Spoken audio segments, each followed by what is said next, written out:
Hi hello नमस्कार, मी दीपाली माझ्या नवीन रेसिपीमध्ये तुमचं स्वागत करत आहे. चला तर मी इथे तुम्हाला डोसे दाखवणार आहे. इथे मी 6 वाट्या तांदूळ आणि 2 वाट्या उडदाची डाळ घेतलेली आहे. डाळ ही आपल्या घरी बनवलेली आहे, त्यामुळे त्यामध्ये एक एक काळं डाळीमधलं दिसत आहे. आता आपण 4 ते 5 तास डाळ भिजत ठेवली होती. आता आपण भिजलेल्या डाळीवरचं पाणी काढून घेऊया, डाळ आणि तांदळावरचं. इथे तुम्ही पहा.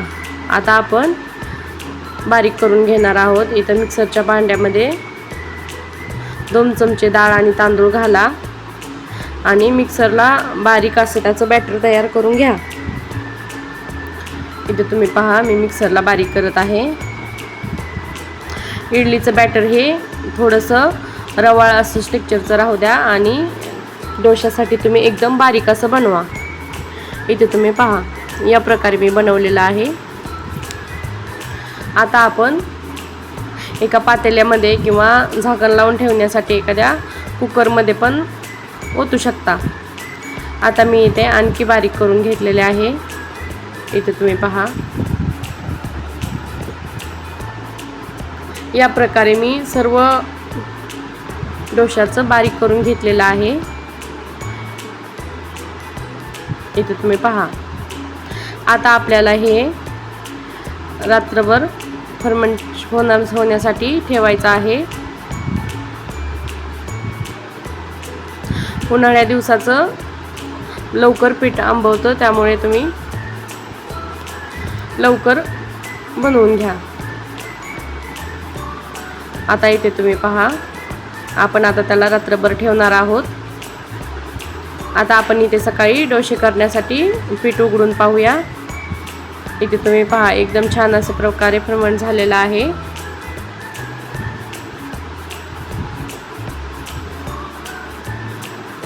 या प्रकारे पीठ तुम्ही 2 ते 3 दिवस फ्रीजमध्ये ठेवू शकता. आता आपण डोसे बनवण्यासाठी एका पातेल्यामध्ये थोडंसं पीठ घेणार आहोत. आता आपल्याला त्यामध्ये 1 ग्लास पाणी घालायचे आहे.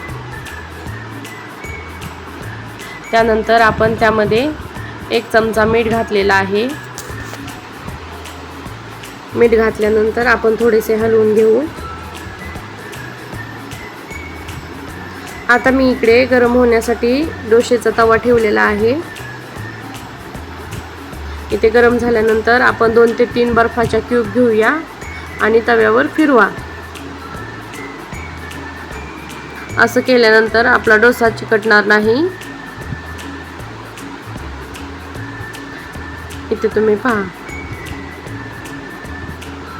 आता आपल्याला तव्याला थोडं चमच्याच्या साहाय्यानेच मी इथे तेल लावलेलं आहे. तुमच्याकडे ब्रश असेल तर तुम्ही ब्रशने तेल लावा. आता आपला डोसा बनवण्यासाठी तवा रेडी झालेला आहे. आता आपल्याला त्यावर 1 ते 1.5 चमचा बॅटर घालायचे आहे आणि हलक्या हाताने फिरवायचे आहे. इथे तुम्ही पहा, आपला छान असा प्रकारचा डोसा तयार झालेला आहे. तुम्हाला माझ्या डोश्याची रेसिपी कशी वाटली नक्की सांगा. आवडली तर लाईक करा, शेअर करा, सबस्क्राईब करा. चला तर मग आपण इथे डोसा सर्व करून घेऊया. इथे आपला डोसा तयार झालेला आहे. चला तर मग भेटूया आपण अशाच एका अनोख्या रेसिपीमध्ये. तोपर्यंत धन्यवाद. Bye bye.